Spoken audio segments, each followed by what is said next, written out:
And that's been the core of it. So a pan-cancer vaccine that is affordable. And what affordable means is very different in the US versus sub-Saharan Africa. And so if we want to prevent cancer worldwide, it has to be very inexpensive.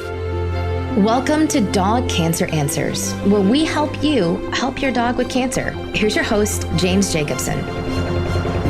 Hello, friend, and welcome to Dog Cancer Answers. We get a lot of questions here about how to prevent my dog from getting cancer. How do I do it? Well, what if I said there is a vaccine that could prevent cancer in both dogs and people? Well, there isn't just yet, but they're actually doing research on one right now, and that is what today's episode is all about.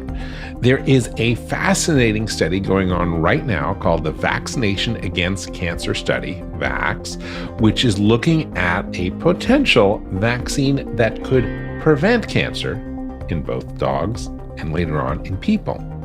To talk about that, we are joined by Dr. Jenna Burton. She's at Colorado State University, and she and her colleagues have been involved in this study. Dr. Burton, thanks so much for being with us. Thank you for having me. I'm really excited to be here. A little nervous, but... Well, I am so excited because this is verging on science fiction. I don't know. This is like the concept of a vaccine that could prevent cancer in people, but starting with dogs is pretty cool. And that's what you guys are doing. Yeah, I mean, it is kind of out there. It's a big idea. There are definitely some significant doubters, but you know, these are the kind of projects if you don't try, you never find out. So we're trying. Is this like, I don't know, a moonshot or a Hail Mary, or like, how do you describe it to friends and people who are not, scientists like yourself? Yeah, well, this study is really exciting to be a part of.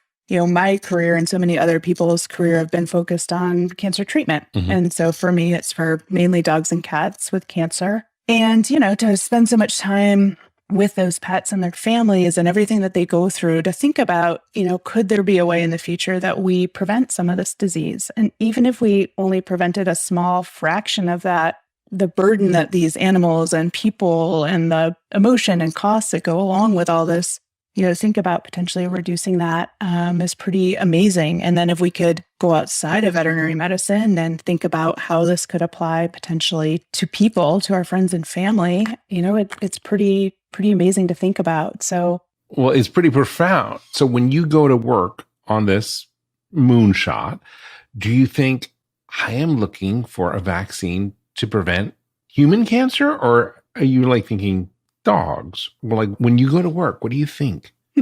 As a veterinarian, I'm always a veterinarian, so I tend to think about my patients. But so our collaborator investigator that is the PI of this project, his name's Stephen Johnson. He's at Arizona State University. Mm-hmm. He's the big brain behind this, and he's definitely one of those amazing big idea guys. And so his goal is to find a way to prevent cancer that is affordable worldwide. So that's a pretty lofty goal. It is. I mean, it sounds like this amazing goal. I mean, but Stefan is not a doctor. He's not an oncologist. He's a researcher. Mm-hmm. And you are an oncologist, and you work with a team of incredible, highly respected oncologists. What is that like? What is it like to have this PI? And we don't mean private investigator, principal investigator, principal right? investigator, okay, yeah. So, thanks for the clarification. He's not a Magnum PI. So what is it like to have a thought leader, a person like that sort of leading this charge, and you doing the science that either will back it up or refute it? It's really fun to be part of this team, and it's a group of colleagues. So the study is being conducted at 3 sites. So Colorado State is one of them.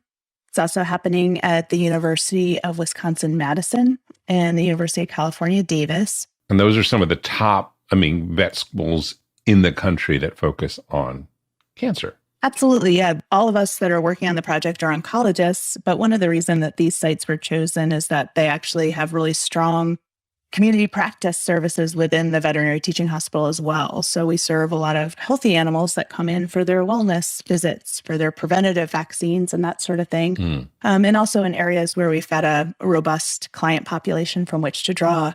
because this is an 800 dog study, which is a lot of dogs to enroll. So a lot of healthy dogs. Okay, so let's go into how the study has been structured with these 800 dogs. Sure. So I might just, if it's all right, just back it up a hair and talk about what we're trying to do with the vaccine, if that's okay. And then talk about the details of the study. So the vaccine is designed to find a way to kind of train the body to be on high alert for some changes that happen when cancer cells develop. And so we know that there's a ton of genetic mutations that happen with various cancers, and they're often, very different between cancers. But what Dr. Johnson and his team have discovered is that there are some very common signatures that appear across cancers. Mm-hmm. And so if we can use this vaccine, this cancer preventative vaccine, to train the body in a very early way to recognize when these signals are being developed, to go and attack those cells that look like those are early new cancer cells, then we could either prevent cancer from developing or even delay the onset for a period of time of cancer developing. Even if cancer is a tricky thing, it finds all sorts of ways to hide in the body. So even if it could evade the immune system eventually, still even getting a delayed onset of cancer would be helpful. So he was looking for, I think, these foreign peptides that are common among common cancers. Yeah, so he's found that there's some significant overlap in some of the neoantigens or new peptides that are developed on cancer cells, secondary to some common mutations that happen across cancer. So it would be a pan-cancer vaccine. So there's kind of 8 common tumor types that are incorporated into this vaccine. Things like bone cancer, bladder cancer, lung cancer, mammary, or, that's the equivalent of breast cancer in people, and some other very common cancers that we see both in dogs and in people. I was wondering, so you said lung cancer, because I don't think lung cancer is that common in dogs, is it? It's not the most cancer that we see, but we do see it with some frequency in older patients. Okay. Yeah, it's a little bit different than what they see in people, right. But we do see it in our dogs, definitely. Okay. So he took those 8 cancers, looked for these foreign peptides, which are things that are produced by these tumors, and then effectively built a vaccine to build the immune system to say, hey, let's attack when you see any of these peptides. Exactly, to train the immune system to be on kind of early alert. And if they see any of those peptides developing, then attack and destroy. Okay, so then he had the vaccine. How long did it take for him to develop the vaccine? Oh, that's a good question. I don't know specifically, but this is a project that he has been working on for quite some time. And so then thinking about how do we test this, and doing all the early experiments in the laboratory to see, does this idea work? Mm-hmm. And the laboratory studies suggest that, yeah, there's some definite potential here. So how do we test this in a kind of a real model? And so if we think about what it would take to do this study in people, we'd need healthy volunteers that we would have to vaccinate at a relatively young age and then follow them for decades to see if they develop cancer or not. And so this is where our pets, the animals that we live with in our own house, can be really helpful for answering some of these questions. So if that was the original, of course, we'll start with kids and then try this. It just didn't get approval or a reception, or people didn't want to do that. I don't even know that you could sell that just because of the if you think about the cost, and all the early studies that would have to happen to make that happen. Looking at dogs is a really smart way to do it. Dogs develop a lot of the same cancers that people do. Our treatments are often very similar. Unlike laboratory animals that are used in some of these studies, like mice and other rodents, our dogs have a natural, healthy immune system that would respond appropriately to a vaccination that was to prevent cancer. Our dogs live in our same environment. They, drink the same water, they breathe the same air. Often they sleep in the same bed, much to my own dog's dismay. That's not allowed in our house. Uh-oh. Doctor, we'll talk about that. I'll advocate on your dog's behalf. Trust me, she's been trying to have that conversation for a long time. And dogs, unfortunately for those of us that live with them and love them, have a much shorter lifespan than people. And so that whole, 7 years of a dog's life is equivalent to 1 year in a human's life is actually pretty helpful in this situation in that we can follow these dogs from middle age to old age in a pretty short time frame and get that information a lot more quickly than you could in people. Okay. So that's why dogs were chosen. And I think it was sort of a happy circumstance, as I understand. Like Dr. Johnson met your mentor and a friend of the show, Dr. Tham, right? Yep, Tham. And he's who you work with on this and as all part of this, because it is a very small community of veterinary oncologists in the United States and anywhere in the world, actually. It's pretty small. So he met, Johnson and Tham met, and then they said, hey, we can try this on dogs. And that's where you and some of your colleagues got enrolled.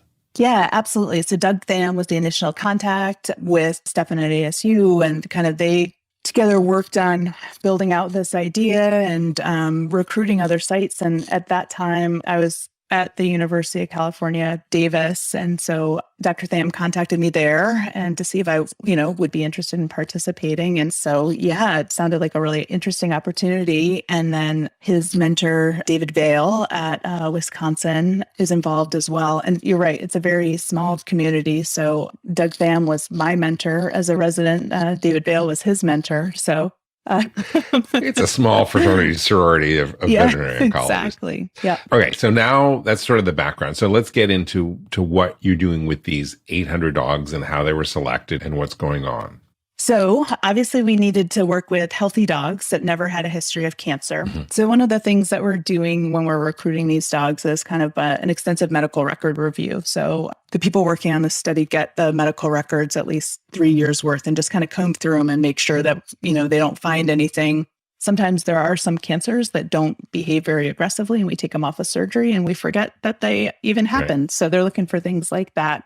We wanted to follow these dogs for, the period of time that they would likely to be developing cancer. And so the age range that we picked is that we would enroll dogs that were essentially 5.5 to 11.5 in this study. With the thought being 7 or 8 is about the average age of cancer development for many of our dogs. Mm-hmm. We wanted to catch them before that and then have a time frame where many of these dogs would still be living if we followed them for 5 years. So that's how we determine the age range. And it's not open to all healthy dogs. We have restricted it to certain breeds that are more likely to develop cancer than other breeds because it's critical. If we're looking to try to prevent cancer, we unfortunately need cancer to occur in the arm that's getting the placebo as part of the vaccine. Mm-hmm. To ensure that the dogs that are getting the active vaccine, that's actually working. So you chose breeds more likely to get, and there's also a weight limit, and you can't do small dog, or you're not choosing small dogs. Well, the weight limit's just about 10 pounds, so not the real teeny tiny ones. And part of that is just some of the blood samples that we collect at each visit. We just need to make sure that they're large enough We're that we can drain collect your that dog, volume. but, Right, exactly. We want our patients to be able to continue in the study, but collecting those samples is really important so we can look at changes in the immune system and that sort of thing. We're banking all sorts of blood that we're collecting at each visit for these dogs. That's going to be helpful later on as we go back and analyze this. So at this point, you've enrolled all 800 dogs? Oh, we are so close, but we are not there yet. Okay, so if you're listening to this now, you could still get your dog in this trial, right? Exactly. We're going to get the most recent update on Monday, but I think we're in the range of 15 to 17 dogs left. So we're on the home stretch. But we could easily fill that up with people who listen to Dog Cancer That would be awesome. They have to live within 150 miles of CSU, UC Davis, or University of Wisconsin-Madison. But yeah, we're hungry for your dogs. So what is involved and what are the risks if I'm going to put my dog in this trial? Yeah, so that's always really important to ask for your listeners that are thinking about participating in a clinical trial. Mm-hmm. And we often have a lengthy consent form that goes through all those things. What are my expectations? What does my dog have to do? And what are my risks? So basically, these dogs are screened once we identify them as potential candidates. They're the right breed. And I should mention that mixed breeds are eligible as well because mixed breeds are pretty common and they show up frequently. as some of the more common breeds in a lot of our cancer studies. And for your listeners, we do consider doodles and that sort of thing as a mixed breed for this purpose. Yeah. So there's a whole bunch of breeds, and we'll post a link with the show notes that lists all the breeds, which my dog is not. Maltese or not. They're too small. But and we don't see a lot of Maltese with cancer. So okay, that's great. Yeah. Okay, so what are the things that one will have to go through or consent to? So we have them come in for an initial screening visit. And so they get a thorough examination by an oncologist looking for any lumps and bumps that haven't been previously detected, making sure that, these are healthy dogs. If we do find lumps and bumps on the outside of the body that hadn't been worked up before, we'll get some aspirates of those to make sure that those are all benign things. We look at just basic blood work to make sure that these dogs are overall systemically healthy, that there's nothing lurking that we don't know about. Our dogs are very good at hiding things sometimes until they no longer can. And then we also are screening these dogs with chest x-rays and abdominal ultrasound. And the reason for that is we're just looking to see if there's any potential for occult cancer. So do we have something brewing inside that just we haven't been able to detect externally? And so just looking internally to make sure that we don't have any surprises there to ensure these dogs are good candidates for enrollment. So the dogs are all getting a thorough workup in order to be deemed eligible. Yep. And all of this, of course, doesn't cost the dog parent anything. Yep, absolutely. So the study is well funded thanks to the to Open Philanthropy that funded this project. And so the cost of those screening exams are borne by the study, not the client. Okay, so what percentage of dogs that go in for the initial evaluation do you enroll? It's pretty high, actually. So I don't have exact percentages, but that's something that we'll be looking at once we enroll all the dogs. What percentage of dogs do we think were healthy coming in that we actually ended up excluding, and what were the reasons and how did we find it, which I think will be interesting for the veterinary community. But most of the dogs end up getting enrolled. Okay. We do have some wiggle room in our screening that if we do see some changes on our ultrasound or our chest x-rays that we can't 100% say, is this cancer, is this not? We'll get them back in 4 to 6 weeks to recheck those to see if it's changed. A lot of dogs have little nodules in their spleen that most of the time aren't cancer, but we can't always be sure. So we do have some wiggle room that we'll recheck some things just so we feel most confident before we move in and start actually study procedures. Okay, so once the dog is enrolled, what happens? How frequently do they get vaccinated? And tell me about these blood samples and what else is involved. Yeah, so we just collect some blood samples for research purposes at baseline before they get their first vaccine. And that's really to look at kind of changes in the immune profile in these dogs as they move along. And so they get their first vaccine, and then we see them back every other week for 3 more visits. Okay. So a total of 4 vaccines in the initial booster series. And then we see them every 6 months after that, and they get a booster vaccine annually. So we're seeing them back every 6 months just for a physical exam and a small blood collection just to store. So we've got those samples for further research in the future, and then a booster vaccine annually. So why would I want to enroll my dog in this experiment? Well, as a dog owner, I'm sure you can relate to a lot of dog owners are just very altruistic people. Mm-hmm. I mean, who hasn't been affected by cancer Right. At some point in their life? And so our dog owners are really motivated. They recognize the value that we can get by investigating some of these things in our pets. And people are really motivated to make a difference, to see if they can participate. And they are, we're very clear, this is a randomized, blinded, placebo-controlled study. So half these dogs are getting a sham vaccine. Which is basically like just an inert water-based substance, right? Yeah, they're actually getting kind of a similar vaccine, but it's all nonsense. So, what does that mean? What are you injecting in these placebo dogs? Exactly. So instead of like the specific peptides that we are wanting the immune system to detect, Right. These are just kind of scrambled, jumbled nonsense. So, But there's no risk to this nonsense, or could there be attendant risk to the placebo. So we don't think there's any more risk to the placebo than there is the active vaccine. Some things that we talked about early on, so this is the first time that, this has been really investigated in dogs. So what are the potential risks? Anybody that's gotten a vaccine, and COVID's actually made this conversation a lot easier. Have we heard about that recently? Yeah.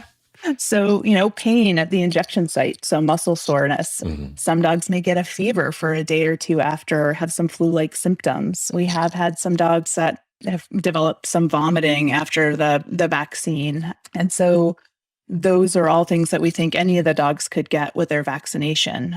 One of the rare things that we kind of were hypothesizing is, could we stimulate the immune system too much and cause potentially autoimmune diseases? So that's another risk that we talk to owners about. At this point, that's not something that we think is happening, but we do have a data safety monitoring board that oversees what's happening in the study and reviews all the information on an annual basis, looking at our side effects and what's happening, and just to make sure that we're not having any untoward side effects that could be detrimental to these dogs. So for the most part, dogs have tolerated the vaccine series very well. I would say some mild muscle discomfort after the vaccination is probably the most common thing that we see.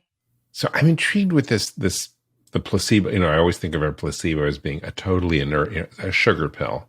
But in the case of this, the placebo has something in it. It just doesn't have the thing in it that you're testing for. Yeah. Why is that?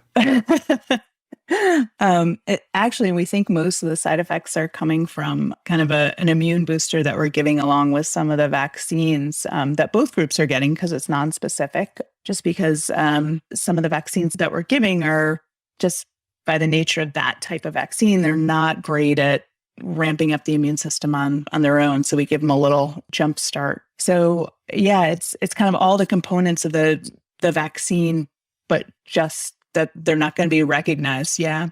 But not the peptides that. Yep. Okay. So you started this in 2019? Yes. Yeah. You started enrolling dogs back then? Yep. Yeah. So this was kind of fun to do in the midst of the pandemic when there were all these conversations about vaccinations in general. How had those conversations collided?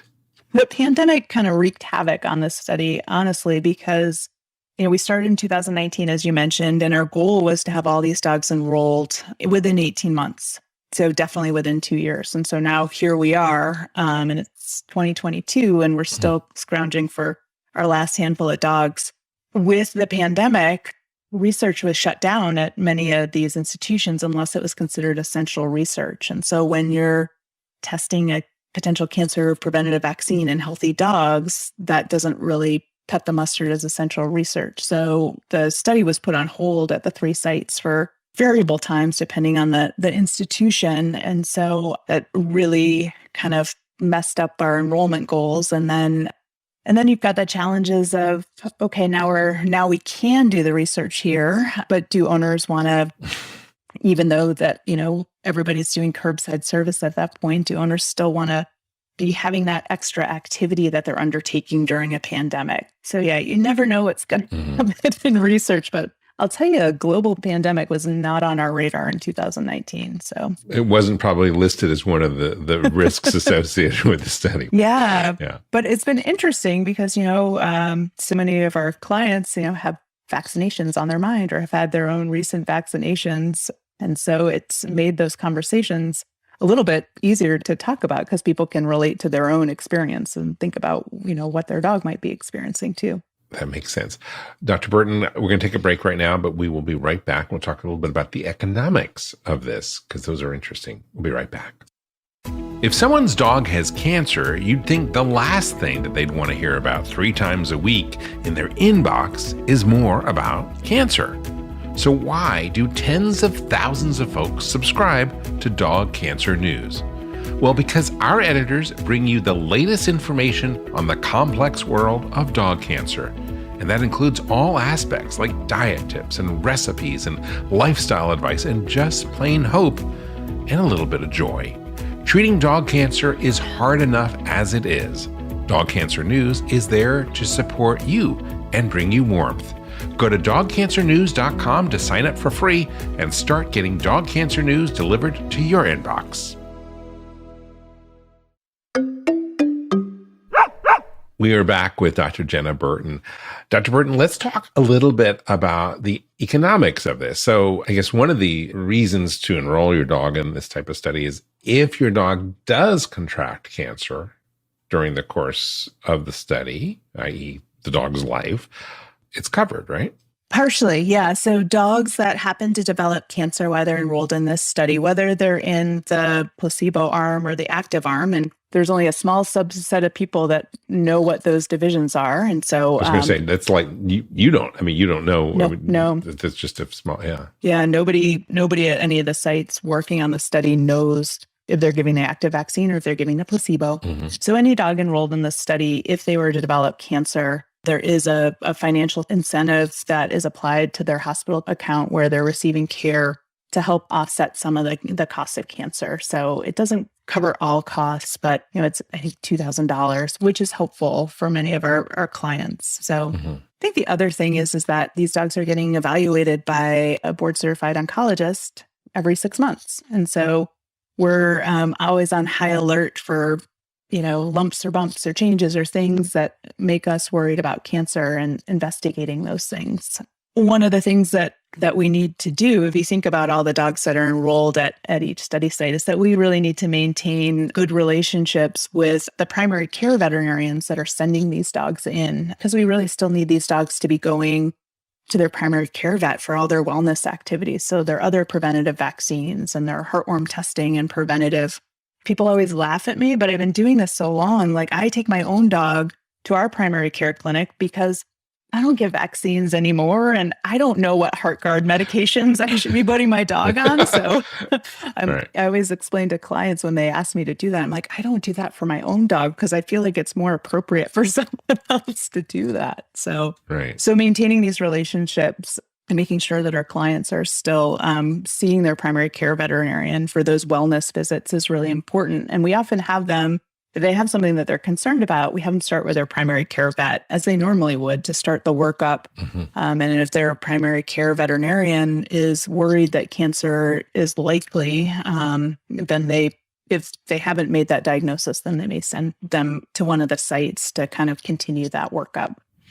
Now, I have read that the grand vision, Dr. Johnson's vision of this vaccine, if it proves to be successful, is that this would be a vaccine available not only to dogs, but to people at a really low cost. That's sort of the compelling vision of what this could turn out to be, right? Yeah, absolutely. And that's been the core of it. So a pan-cancer vaccine that is affordable. And what affordable means is very different in the US versus sub-Saharan Africa. And so if we want to prevent cancer worldwide, it has to be very inexpensive. So you said that this was privately funded through philanthropy. Tell me a little bit about that. How did that work out? Yeah, so it's actually a group called Open Philanthropy. And their mission is to fund kind of high risk, high reward projects. So not to say risk to patient or people enrolled, but we're laying down a large chunk of cash and there's a chance that this may not work. So more of an investment risk. And when you say a chance, what's the likelihood of this not working? That's a question I can't answer. I don't know. Yeah. But I mean, your heart, that clearly you'll only know afterwards. But in your heart, again, this is sort of like what drives you. Do you go to work thinking, this is a moonshot, this is a Hail Mary, this is like something that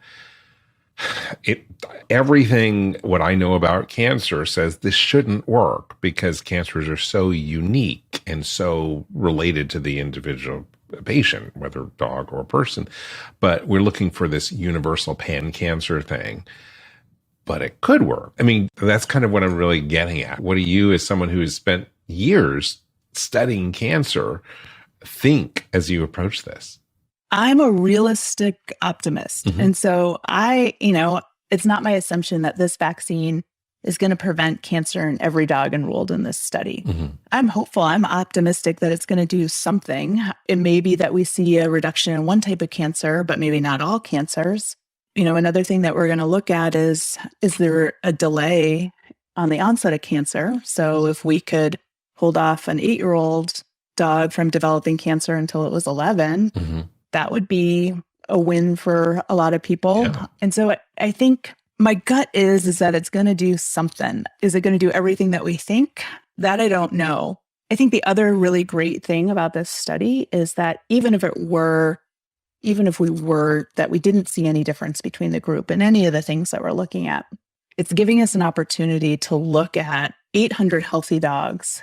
And we're collecting all this information on them, following them over time. We're collecting information about what supplements they're getting, what they're eating, all those things. And so I think there's just going to be a lot of data, useful data, and maybe not the stuff that we planned on that will ultimately come out of this study. That's going to be really interesting and valuable.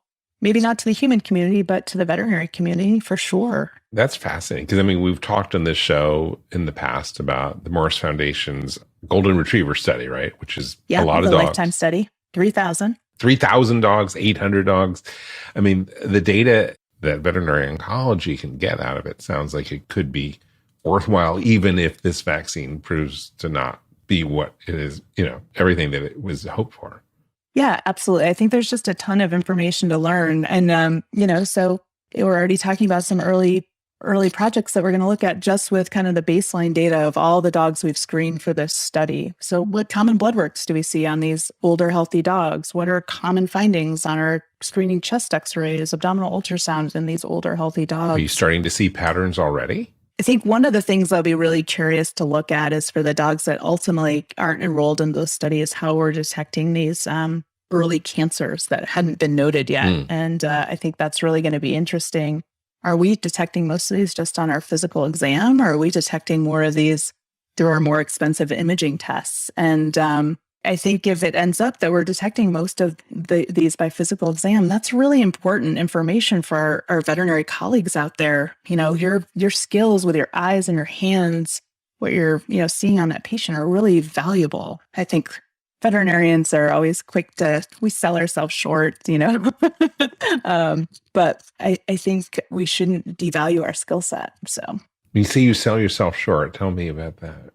I think veterinarians are a group that tend to be pretty hard on themselves. And so always second guessing what they think, what they see. So, you get a bunch of people that do really well in school, and then, you put them in a competitive vet school environment and all sorts of crazy things happen. But I think, as clinicians, we really need to rely on our skills, our basic skills like physical exam skills, in a way that our human colleagues often don't have to. Any regrets about going from California to Colorado to participate in this? No, I miss my California colleagues dearly. And my colleague, Jen Wilcox, has stepped up and is leading the charge at UC Davis now. And Colorado's always been kind of my second home. So it's nice to be back home. That's awesome. So just getting back to the money piece a moment, you said this was an organization, what's it called? The Open Philanthropy. Open Philanthropy. What's the total, how much is the study? The study funding is for just over $6 million. Okay. So in the grand scheme of things, not that much, but for 800 dogs. Yeah. Well, and you think about all the personnel that are doing the immune assays in the laboratories at ASU, the personnel that are enrolling the dogs and reviewing all the records. So there's all that. The cost, all the visits are paid for as part of the study, all the diagnostics. So there's patient care, and then there's the actual manpower to run the study too. But compared to what this would cost in humans, it's a drop in the bucket. And so, not only can we learn information more quickly by working with our dogs, we can learn it a lot more, effectively and efficiently from a financial standpoint. So when do you know if there's something to this? When do you know if the hypothesis is being proven or not?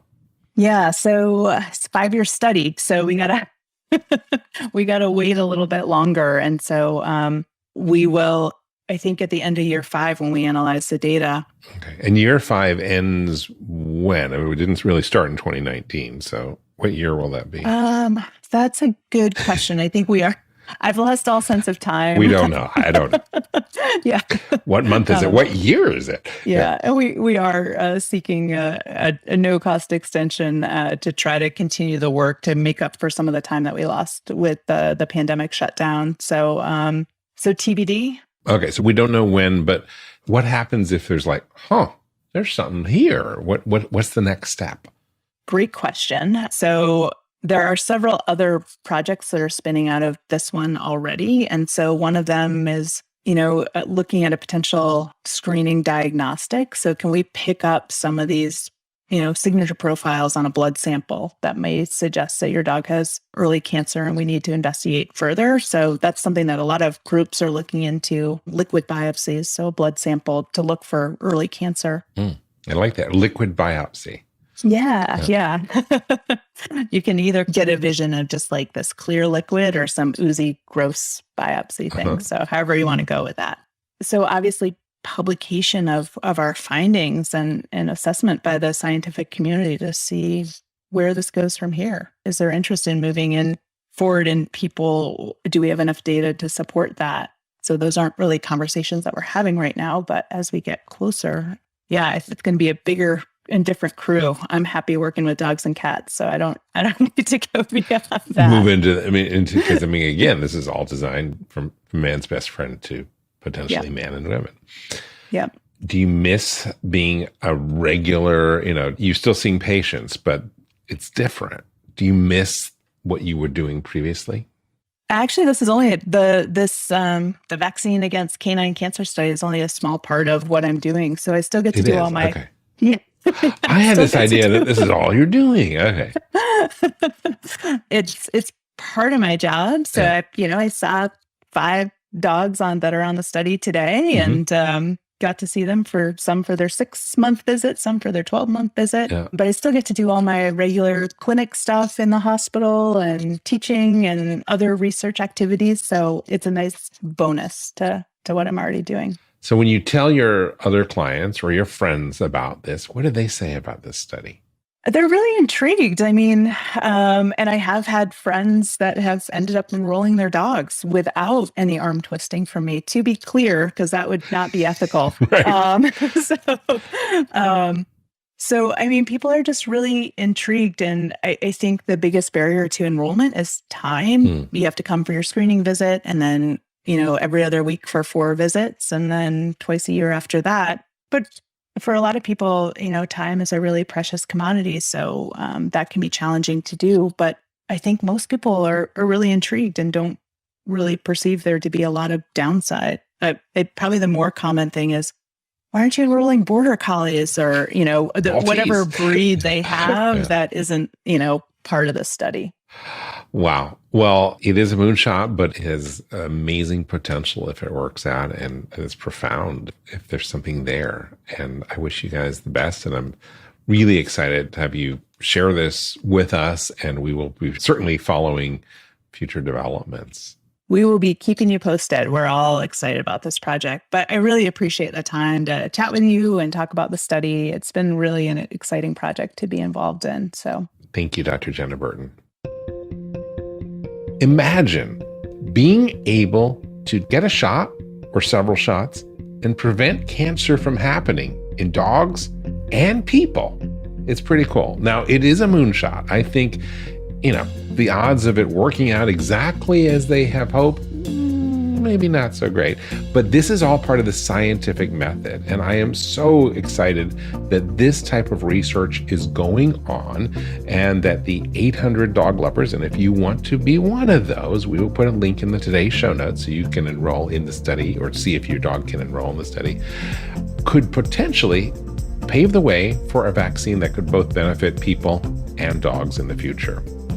Speaking of people and dogs, we here at Dog Cancer Answers would love to hear what you think about the show. And if you have some ideas for future episodes, please let us know. You can reach us on our website at dogcanceranswers.com. Also, if you enjoyed today's episode, please do us a favor and consider telling a friend or 2 or 3 or 4 or your veterinarian and let people know about the show. It really helps us grow and reach more people who are in need of answers to dog cancer. Well, that is it for today's episode. I want to thank you for joining us. From all of us here at Dog Podcast Network, I'm James Jacobson, wishing you and your dog a very warm aloha. Thank you for listening to Dog Cancer Answers. If you'd like to connect, please visit our website at dogcanceranswers.com or call our listener line at 808-868-3200. And here's a friendly reminder that you probably already know. This podcast is provided for informational and educational purposes only. It's not meant to take the place of the advice you receive from your dog's veterinarian. Only veterinarians who examine your dog can give you veterinary advice or diagnose your dog's medical condition. Your reliance on the information you hear on this podcast is solely at your own risk. If your dog has a specific health problem, contact your veterinarian. Also, please keep in mind that veterinary information can change rapidly. Therefore, some information may be out of date. Dog Cancer Answers is a presentation of Maui Media in association with Dog Podcast Network.